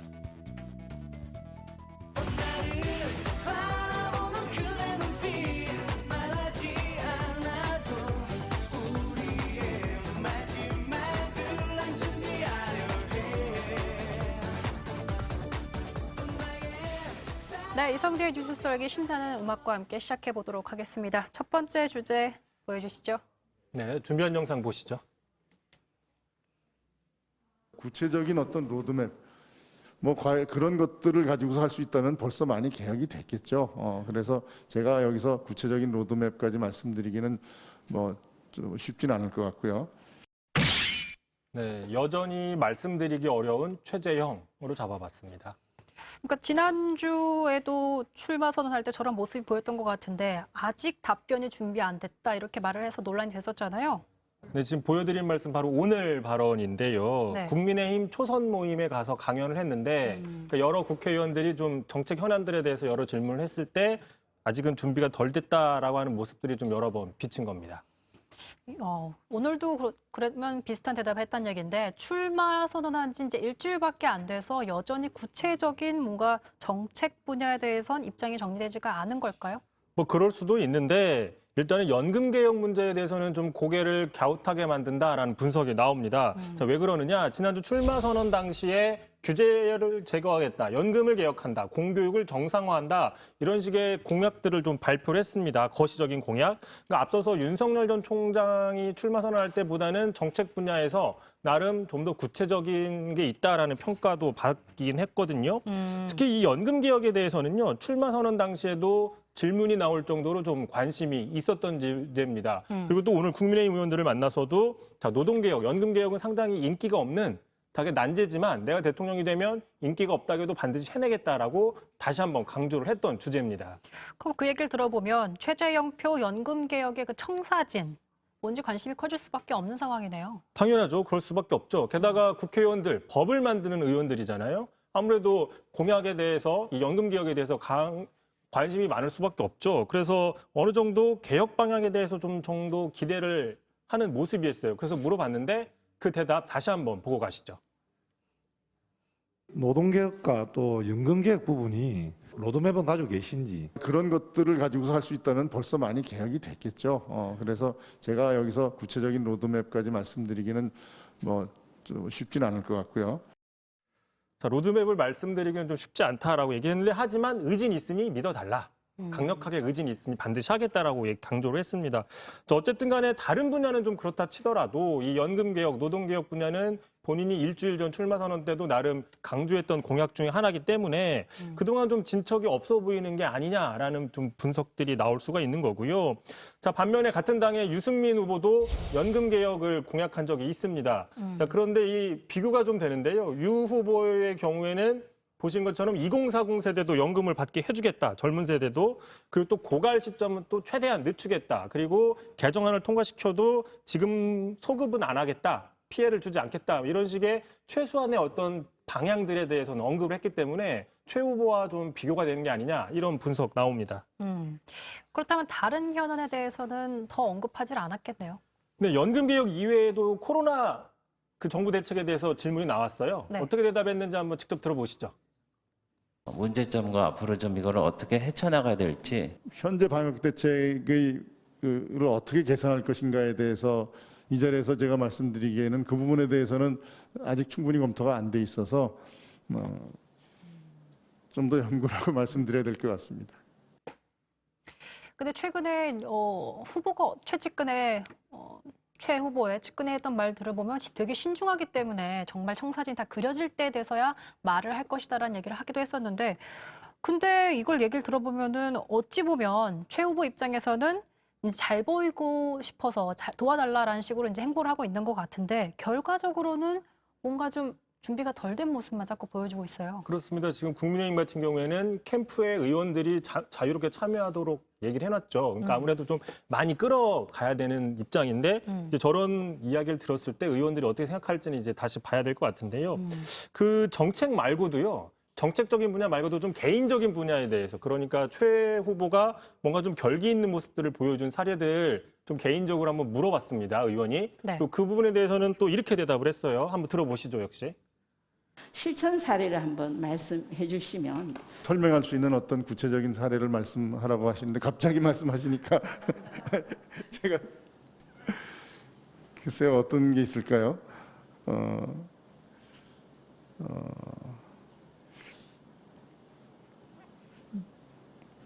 갑자기 말씀하시니까 네네네 제가 나중에 말씀드릴게요. 저기 정주화면이 아니라 상당히 생각하는 모습이 있었는데 이런 모습이 반복이 되니까 오늘 이 자리에 참석했던 최승재 의원은 그러니까 너무 신중하게 말하는 게 좀 약해 보일 수가 있다. 뭐 실수가 적을 수 있는 장점은 있지만 좀 국민이 원하는 메시지를 전달하는 데는 상당히 적어 보일 수 있다라고 좀 충고를 또 해주게 했습니다. 그러니까 윤 후보는 사실 1일 1망언이다라는 얘기 나올 정도로 발언을 해서 문제인데 또 최 후보는 반대로 말을 너무 안 하고 신중하고 좀 아끼는 모습을 보이니까 이게 또 문제가 되네요. 뭐 그렇다고 해서 최 후보가 무조건 말을 안 하느냐? 또 그건 아니에요. 오늘 또 적극적으로 한 말이 논란이 되고 있습니다. 앞서서 그 썰전 라이브 토론에서 보셨죠? 문재인 정부가 국민의 삶은 책임지겠다고 하는데 이게 위험한 발상이다라고 얘기를 하면서 국민의 삶은 국민이 각자 책임을 져야지 정부가 왜 책임을 지느냐? 저런 거는 북한 시스템이다라고 발언하는 게 지금 이제 논란이 되고 있습니다. 자, 정부 기능과 국가의 역할은 국민을 보호하는 거다. 이거를 부정하는 게 아니냐라는 지금 논란이 커지고 있는 거죠. 자, 게다가 이 북한은 국민의 삶을 책임져 주기보다는 내팽개치는 게 아니라는 지금 비판을 받고 있잖아요. 굶기고. 그래서 여러 가지 논란이 나오니까 같은 경쟁자죠. 하태경 후보 이렇게 얘기를 했어요. 자, 국민의 삶을 책임지는 것은 대통령의 기본 책무인데 정부가 아무것도 책임져 주지 않을 거면 과연 최 후보는 왜 대통령이 되려고 하느냐라고 비판을 했습니다. 여기에 대해서 진짜 최 후보 측에 좀 설명이 필요해 보이는데요. 근데 앞서서 뭐 조혜진 의원도 얘기를 했지만 이건 이제 작은 정부를 설명하는 기조에서 나온 발언이다. 뭐 오해가 됐다 얘기하고 있는데요. 그 캠프 쪽에서 공식 입장을 내놨습니다. 분명히 국가의 역할이 무엇인지에 대해서 분명히 밝혔다. 그럼에도 불구하고 국가의 역할이 마치 정부, 국민을 돌보지 않는 것처럼 몰아가는 거는 말꼬투리 잡기다라고 비판을 했는데 뭐 하지만 여전히 논란이 될 거라고 지금 보이고 있고요. 또 하나 있습니다. 그 며칠 전에 마이크를 잡고 사전 선거 운동을 했던 그 선거법 위반 논란이 있었잖아요. 자, 이에 대해서도 캠프 측에서 해명을 내놨는데 이 역시 또 논란이 되는 거예요. 직접 들어보시죠. 그래서 어딜 가시든지 사실 우리 언론인들이 이 마이크를 들이대고 갖다 놓고 브리핑 해달라고 많이 그러지 않습니까? 야외에도. 그래서 착각한 거예요. 저희가 이제 야외고 이러다 보니까. 자, 들으신 것처럼 그러니까 언론 마이크랑 혼동을 했다. 뭐 이런 주장인데 저희가 보기에는 언론 마이크와 좀 혼동하기가 쉽지 않습니다. 지금 보시는 거는 우리가 알고 있는 그런 흔한 마이크, 이번에 논란이 된 마이크인데 그 언론, 방송사가 쓰는 마이크는요. 이렇게 안 생겼고 지금 보시는 것처럼 저렇게 생겼어요. 그 전문 용어로 와이어리스라고 하잖아요. 와이어리스라고 해가지고 참고로 저거는 소리가 증폭이 안 됩니다. 저걸 가지고 얘기해봐야 소리가 크게 안 들려요. 녹음만 되기 때문에. 그리고 보시는 것처럼 기자나 스태프들이 직접 들고 있지 본인이 갖고 이야기하는 경우가 없거든요. 맞아, 맨날 이렇게 밑에서 들고 있고. 그렇기 때문에 언론용과 좀 헷갈렸다라는 게 조금 적절한 해명이 아니지 않느냐라는 또 지적도 나오고 있습니다. 알겠습니다. 그러니까 그동안 주로 사실 윤 후보에 대한 검증이 좀 있었던 것 같은데 이제는 또 최 후보에게 검증이 좀 필요한 시간이 아닌가 싶습니다. 준비를 더 하셔야 되지 않을까 싶네요. 두 번째 썰 주제 보여주시죠. 네, 두 번째 주제 바로 들어보겠습니다. 강백호 선수의 저 모습이 잠깐 보여줬는데요. 안 됩니다. 예, 우리 더가웃에서 계속해서 화이팅하는 모습 비록 지을지언정 우리가 보여줘서는 안 되는 모습은 보여줘서는 안 됩니다. 예, 계속해서 우리가 미친 듯이 화이팅을 해야 됩니다. 그렇습니다. 끝까지 가야 됩니다. 네, 전두환과 비교하기엔 점점점. 전 사실 뭐 야구를 잘 모르지만 이번 사실 강백호 선수에 대한 논란은 기사를 통해서 많이 봤습니다. 박찬호 해설위원이 정말 화가 나서 분노의 이런 해설을 했다. 이런 얘기가 있더라고요. 박찬호 위원이 말을 되게 많이 했죠. 짧은 시간에. 네. 어쨌든 뭐 말씀하신 것처럼 강백호 선수 그 지난주 마지막 올림픽 경기였죠. 3, 4위전에서 패색이 좀 짙어지자 보시는 것처럼 저렇게 심드렁한 표정으로 껌을 씹으면서 뭔가 좀 해탈한 표정을 지어서 상당히 그 부적절한 태도다라는 논란이 있었는데 참고로 이 경기에서 좀 역전이 되니까 또 다른 모습이 하나 나왔어요. 이정우 선수인데요. 상당히 분해하는 표정, 지금 왼쪽에 나오죠. 저렇게 분해하는 표정인데 같은 시간에 강백호 선수는 저런 해탈한 표정을 지었는데 참고로 여기서 이겼으면 동메달입니다. 그러면 군 면제 혜택을 받을 수 있어요. 강백호 선수는. 이정우 선수는 이미 혜택을 받았습니다. 근데 오히려 군에 안 가도 되는 사람은 저렇게 억울해하는데 군에 가야 되는 사람은 해탈한 표정을 짓고 있는. 이것도 좀 화제가 됐었죠. 그러니까 사실 원팀으로 모두 올림픽에 나가서 경기를 치렀기 때문에 여자 배구팀과 좀 비교하는 분위기도 많이 형성이 됐었는데 그 전두환 키워드와 무슨 관련이 있어서 갖고 오신 건지요? 네, 전두환 얘기가 왜 나오냐? 전두환 씨 바로 오늘 최근이었습니다. 그 일간지 만평에서 이렇게 저런 만평을 했는데 이거 보시면은 지금 전두환 씨가 법정에 나가서 졸다온 거를 비판하는 만평인데 누가 봐도 좀 강백호 선수의 그 포즈 논란을 차용한 거 아니냐라고 해서 야구 팬들 사이에서 또 논란이 되고 있는 겁니다. 아무리 강백호 선수의 태도가 부적절했다고 해도 그래도 사람을 죽인 건 아니지 않느냐 이런 거죠. 어떻게 전두환 씨하고 비교할 수 있냐는 건데 뭐 야구 사이트 같은데 댓글을 좀 몇 개 가지고 왔는데요. 분위기가 대부분 다 아무리 껌 좀 씹었다고 해서 내란죄에다가 될 수 있는 거냐. 껌을 씹은 거는 뭐 부적절하다 할지라도 전두환과 비교하는 건 좀 부적절하다라는 얘기들이 계속 많이 있습니다. 네. 참고로 이 전두환 씨는 프로야구를 탄생시킨 뭐 장본인이긴 하죠. 맞습니다. 아무리 그렇다고 할지라도 이 전두환 씨를 비판하는데 프로야구를 갖다가 쓰는 거는 좀 과잉 해석 아니냐라는 지적들 한번 찾아봐야 될 것 같습니다. 아마 저 또 기자가 또 굉장히 또 그 장면을 보고 화가 많이 났었는지 뭐 그런 걸로 좀 이유가 되진 않지만요. 아무튼 일리 있는 지적입니다. 알겠습니다. 이성대의 뉴스 썰기였습니다. 이번엔 라이브.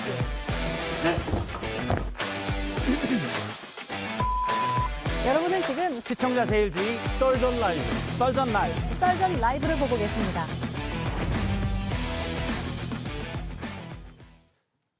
예, 두 번째 영끌 인터뷰는 북한 외교관을 있다가 지난 2016년에 망명한 분이죠. 태영호 국민의힘 의원과 얘기를 나눠보겠습니다. 어서 오십시오. 네, 반갑습니다.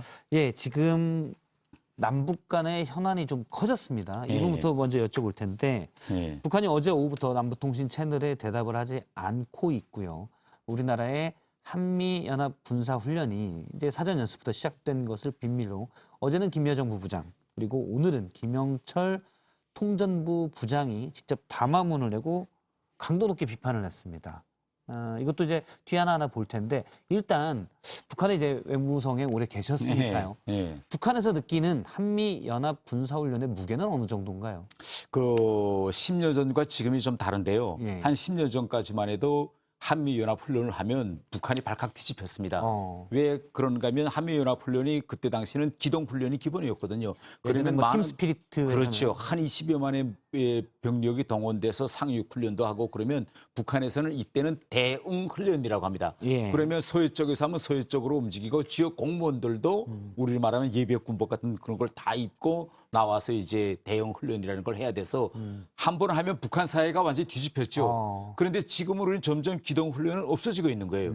그리고 이번 우리 훈련은 지금 일반적으로 우리가 쉽게 이야기하면 키보드 게임 훈련이라고 그러잖아요. 지휘소 훈련. 결국 컴퓨터를 놓고 하는 건데 일부분들은 그럽니다. 아니 중원 무력도 동원 안 되고 야외 기동 훈련도 없지 않느냐. 그야말로 지휘소에 앉아서 컴퓨터 놓고 장교들이 몇이 앉아서 하는 건데 이건 북한의 별로 큰 위협이 아닌데 왜 북한이 저렇게 과잉 반응을 보이느냐 이렇게 생각하는데 북한은 어떻게 생각하는가 하면 최근에 우리가 한 10년 이후에 최근에 전쟁의 수단과 진압 발전을 보면 컴퓨터와 드론과 같은 로봇 이런 현대적인 장비가 결국은 전쟁에 투입된 율이 점점 높아집니다. 그러면 결국은 컴퓨터 시뮬레이션 훈련도 자연히 북한의 위협으로 될 수 있는데요. 특히 북한은 2020년 1월 달에 미국이 드론으로 이란 혁명 수비대 사령관을 드론으로 이제 그 살해하는 작전을 벌입니다. 그런데 그 작전이 어디서 벌이냐? 수천 킬로미터에서 결국은 다 컴퓨터에 의해서 이루어지는 겁니다. 그러니까 이걸 보면 전쟁은 지금 현재 이런 대단히 고도화된 컴퓨터행 이런 방향으로 AI 방향으로 가고 있죠. 근데 북한은 거기에 따라갈 수 있는 그 어떤 장비나 기술이나 이거 없어요. 핵밖에는. 그러니까 결국은 우리가 시뮬레이션 훈련을 하면 괜찮지 않아라고 이야기해도 북한은 오히려 저들한테 다가오는 위협은 더 커진다고 생각하는 거죠. 일단 말씀하신 대로 보면 예전에는 기동훈련 하다가 북한에서 볼 때는 자칫 이거는 기동훈련인 척하다가 쓱 하면 공격할 수 있구나라는 긴장을 느꼈고 지금은 컴퓨터 시뮬레이션으로 하겠다라고 했지만 시뮬레이션 하다가 단추 한번 쭉 누르면 드론이 싹 가겠구나. 이른바 전략자산이 가서 폭격할 수 있겠구나라는 위협을 느낀다는 거고. 당연하죠. 지금은 또 그리고 현실적으로 현실 전쟁에서는요. AI나 드론과 같은 그런 이제 현대적인 새로운 무장 장비들이 끊임없이 개발되고 전투에 인입되고 인력, 인간이 하는 영역은 결국은 점점 축소되고 가고 있거든요. 그러면 말씀 듣고 보니까 요거 하나 여쭤보고 싶은데요. 국민의힘에서는 이번에 한미연합훈련이 기존에 비해서 좀 더 규모가 축소된 걸 가지고 와 게임만 하느냐 그냥 그 무슨 뭐 컴퓨터 게임만 하느냐라고 평가절하고 되게 뭐라고 했는데요. 지금 말씀 들어보니까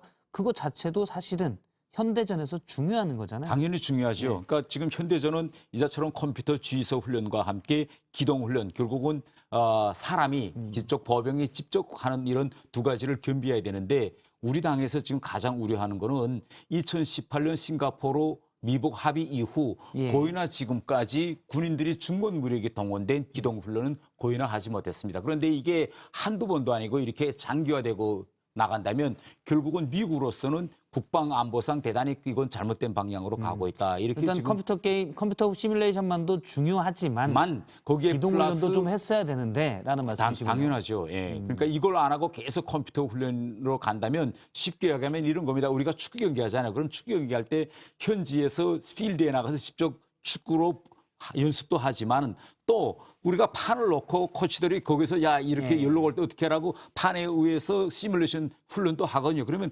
시뮬레이션만 가지고 경기에서 이길 수 있냐? 당연히 아니죠. 현지에 나가서 공을 놓고 선수들이 직접 현장에서 달려봐야 결국은 경기에서 이길 수 있고 더 중요한 건요. 지금 우리 대한민국에 주한미군이 있는데 주한미군과 우리 군이 같이 발을 맞춘 훈련을 하지 않으면 우리가 축구를 생각한다면 스트라이커, 공격팀은 공격팀대로 놀고 수비는 수비팀대로 노는 것 같은 이런 현상이 생길 수 있는 겁니다. 일단 전작권 전환 계획에 따르면 이런 시뮬레이션을 통한 어떤 사태가 벌어졌을 때 어떤 지휘권을 어떻게 할 건지, 지휘소 연습이 이제 그런 부분인데요. 그렇죠. 그런 부분을 일단 하는 의미로 뭐 이번에 한미연합 군사훈련을 한다 이렇게 얘기를 한 바 있습니다.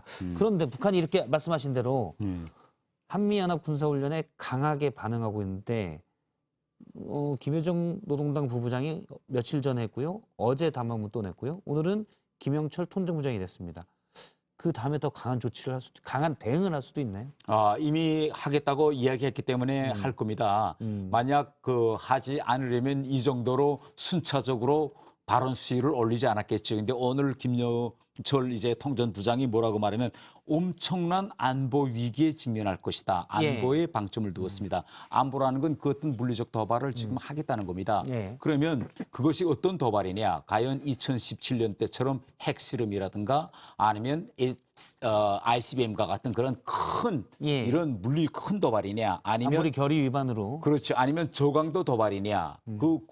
이제 경계점에 있는데 예를 들어 단거리 미사일을 발사한다든지 아니면 또 북한이 지금 올해 1월 달에 김정은이가 뭘 하겠다라고 북한 주민들 앞에서 공언한 게 있습니다. 하나는 핵 잠수함 설계가 다 끝났는데 이제 잠수함 이거 하겠냐 말겠냐 내가 지금 결심 채택하려고 한다. 이른바 SLBM인가요? 그렇죠. 그다음에 또 다른 하나는 전술 핵입니다. 전술 핵무기라는 건 단거리 미사일인데 단거리 미사일에 핵을 탑재하려면 결국은 소형화된 그런 단거리 미사일의 실험도 있고, 그러니까 여러 가지 옵션들을 지금 놓고 북한은 지금 숨고르게 하고 있다. 저는 이렇게 이제 생각합니다. 그러면 남북 간의 군사적 긴장이 높아지는 건가요?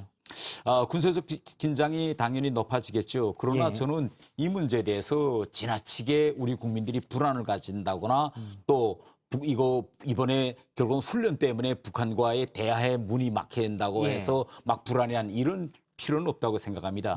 우리가 분단 역사에서 항상 이렇게 패턴이 계속되어 왔어요. 대화가 막히고 또 긴장됐다가 또 열려서 남북관계가 나가기도 하고 그래서 저는 좀 긴 호흡을 가지고 일희일비하지 말고 좀 차분하게 이렇게 저는 대응하는 것이 좋겠다고 생각합니다. 지난해에도 원래 한미연합 군사훈련을 북한에서 문제 삼다가 김여정 부부장의 담화문, 김영철 통전부장의 담화문 이후에 결국 개성에 있는 남북연락사무소가 폭파됐었잖아요. 그러면서 다시 냉각으로 갔고요. 이번에도 혹시 그렇게 되느냐라는 우려도 있습니다. 장기간의 긴장이 높아지고 냉각 국면으로 가는 여기 대해서는 어떻게 보시나요? 그런 냉각 국면이 그렇게 저는 지난 냉각 국면은 지난해 6월부터 현재까지 13개월 동안 오다가 이번에 통신선 복원으로 해서 다시 돌아오느냐 다시 또 지금 그런데 앞으로 또 그러면 13개월 이렇게 갈 거냐 저는 그렇게 장기화될 것 같지 않고 지금 북한은 앞으로 다가올 남북 대화라든가 더 중요하게는 바이든 행정부와의 미북 대화에서 승기를 먼저 잡기 위한 이런 이제 수순으로 지금 가고 있다. 저는 이렇게 생각합니다. 북미 대화를 염두에 둔다면 일단 엄포나 예. 자극하는 도발 정도만 하고 그걸 또 지렛대 삼아 북미 대화에 나설 것으로 보시는군요. 예, 일단 바이든 행정부와 대화를 할 것처럼 얘기했는데 대화의 길도 열려 있었다고 했었는데 예. 아직까지 이루어진 적이 없어서요. 예. 그러니까 그 지난번에 김정은이가 한 얘기를 보면 바이든 행정부의 대북 정책 검토를 자기가 쭉 이렇게 분석해 보았다. 그런 그 얘기도 했고 이번에 결국은 대단히 좀 단계 수위가 높아졌습니다. 이번 훈련을 보니까 뭐 주한미군 철수하는 문제까지도 이제 이야기하면서 수위를 높였는데 지금까지 패턴을 보면 이게 롤러코스터처럼 올라갔다가 또 대화무드로 내려왔다 이런 과정이 계속 반복됐기 때문에 이 어느 한 시점을 가지고 우리가 너무 비극적으로 생각하면 안 되겠다. 저는 이렇게 생각합니다. 알겠습니다. 정치권 얘기를 잠깐 여쭤보면 지난 2016년에 망명을 하셨고요. 국가안보전략연구원에 계셨고 그래서 2017년에 있었던 이른바 벚꽃 대선 대선을 지켜보셨을 거고 이번에는 이제 국회의원으로서 대선을 제1야당에서 지켜보고 계십니다. 두 번 대선을 보시는데 대선 국면을 이제 보시는 거죠 이번에는. 어떻습니까? 그 제가 2017년 대선은 그때 제가 북한에서 가져와서 아직 한국의 실정도 잘 몰랐던 것도 있지만은 그때 저는 보면서 이거는 다 끝난 게임이다 이렇게 생각했어요. 대선 그렇죠. 왜 그러냐면 그때 촛불 시위가 있었고 결국은 뭐 보수 정치 세력 같은 거는 완전히 지금 그게 몰려 있었고 또 대선 후보들이 정책 그런 검증이라든가 토론도 그렇게 치열하진 않았어요. 이미 다 이미 전 대통령이 탄핵당한 그렇죠. 그런데 이번은 지금 대단히 현 상황에서 저는 아직도 결국은 정권 재창출이냐 안건 정권 탈환이냐 이 두 길 중인데 현 시점에서는 대단히 예측하기 한 치 앞도 저는 내다볼 수 없는 이런 저는 상황이라고 생각합니다. 왜 그러냐면 지금 현재 문재인 정부에 대한 국민들의 불만 정서는 대단히 높습니다. 정책 실정도 많고 그럼에도 불구하고 임기 말이지만 문재인 대통령에 대한 지지율은 또 떨어지지 않고 있어요. 이런 새로운 이런 현상들도 나타나기 때문에 대단히 예측하기 힘든 이런 상황이다 지금까지는 이렇게 저는 생각합니다. 일단 뭐 국민들이 목소리를 내고 투표권을 행사해서 어떻게 보면 최고 정치 지도자를 선출하는 과정도 좀 어떻게 보면 생소할 수도 있고 이미 뭐 그래도 사실 익숙해졌죠. 혹시 캠프에 들어갈 계획은 있습니까? 야권 주자에? 저는 그 당 안에서 이제 원내 부대표이기 때문에 우리 당의 지금 기조가 당 안에 지금 대선에 나온 후보들이 많기 때문에 될수록 의원들은 또 당직을 맡은 사람들은 어느 특정 후보의 캠프에 가지 말고 공개적으로는 가지 마라. 그래서 원내 부대표직도 있기 때문에 그런 이제 당론에 따라서 아직까지는 어느 특정 후보 캠프에는 가지 않고 있습니다. 특정 후보를 마음속으로 지지하는 후보가 있습니까? 저는 아직도 없고요. 저는 좀 더 시간을 두고 전 지켜보려고 합니다. 왜 그러냐면 아직까지 후보들이 정책 비전이라든가 정책 공약이 뚜렷하지 않다. 저는 이렇게 생각합니다. 지금 우리 이번에 대선은 대단히 특이합니다. 예를 들면 지금 우리 범야권에서 선두주자로 달리고 있는 윤석열 이제 후보라든가 아니면 이제 최재형 후보 이런 같으신 분들은 정치 이제 경륜이 대단히 이제 짧고 그렇기 때문에 아직까지 따지고 보면 태영호 의원님보다 짧습니다. 그렇잖아요. 근데 이게 우리 대한민국의 지난 정치 역사를 보면 박정희 대통령이라든가 전두환 대통령과 같이 군인으로 있다가 이제 정권을 잡은 사람들 내놓고 나머지 대통령들은 대단히 오랫동안 정치권에서 내공을 쌓았습니다. 그래서 예를 들면 김대중 대통령, 노무현 대통령, 이명박, 박근혜 뭐 이런 대통령들 쭉 보면 국민들이 어느 정도 그분들이 가지고 있는 정책 비전이라든가 이런 건 표상이 있어요. 그런데 윤석열 후보나 지금 현실적으로 우리는 잘 모르고 있잖아요. 지금. 두 분 다 개별적으로 만나보셨잖아요. 그럼, 윤 후보, 최 후보가 찾아와서 태영호 의원님을 찾아서 만나보셨잖아요. 오늘 아침에도 이제 최재형 후보가 이제 명불허전 우리 당 이제 거기에 와서 이제 오랜 기간 이야기도 나누고 느낌은 어떻습니까? 아직은 좀 더 두고 봐야 되겠어요. 그리고 이제 우리 당에서 치열하게 토론 배틀을 이제 할 건데 좀 더 이제 각도에서 여러 정책 현안 이슈들을 가지고 질문을 하고 답변하는 과정에서 들어봐야 되겠는데 제가 판단해 보면 윤석열 후보나 최재형 후보께서 오늘도 보니까 여러 가지 질문에 대한 답, 자기 생각은 머리에 있는 것 같아요. 있는데 지금까지는 행정의 영역에서만 있었잖아요. 공직에서. 그렇기 때문에 이런 걸 과연 내가 입 밖으로 내놔도 괜찮을까? 이런 자신감이 좀 아직도 좀 부족하지 않느냐. 최재형 후보가 이제 오늘 토론회에서 나중에 얘기할게요 그랬는데 그 부분을 이제 말씀하시는 거군요. 그래. 알겠습니다. 예. 오늘 국민의힘 태영호 의원과 얘기를 나눠봤고요. 내일은 남북관계에서 좀 다른 자리에 있는 분입니다. 민주평통의 정세현 부의장을 모시고 또 얘기를 나눠보도록 하겠습니다. 오늘 말씀 고맙습니다. 예, 감사합니다. 네, 오늘 썰전 라이브는 여기까지입니다. 계속해서 뉴스룸이 이어집니다. 저희는 내일 저녁 6시에 다시 뵙겠습니다. 고맙습니다.